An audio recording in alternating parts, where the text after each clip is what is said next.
Ja nyt kulttuuriosuuden jälkeen on hyvä haistella tuulen suuntaan. Tehdään näin, ja jos oikein muistan, niin tuulee idästä. Katsotaan muistinko oikein. Lähipäivien säästä kertoo Terhi Nikkanen.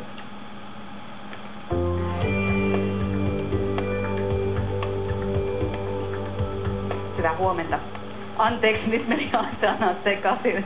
Todetaan tähän nyt ensin, että hyvää iltaa ja sen jälkeen todetaan, että hyvin muistettu eteläisen Suomen osalta, eli idästä kyllä tuulee. Joka tapauksessa tuuli pysyy meillä kylmällä kantilla ja tuo tullessaan pakkasilmaan. Lämpötilat pysyttelevät siis etelässäkin pakkasen puolella. Pohjoisessa pakkastaan enimmillään 20 astetta.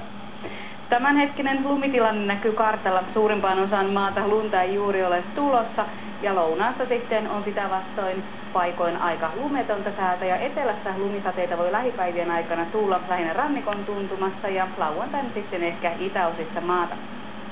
Pohjoisessa lunta on jopa reilustikin yli puoli metriä laajoilla alueilla ja kun katsotaan sitten viime sunnuntain tilannetta, niin nähdään, että etelässä lumitilanne on muuttunut kehnompaan.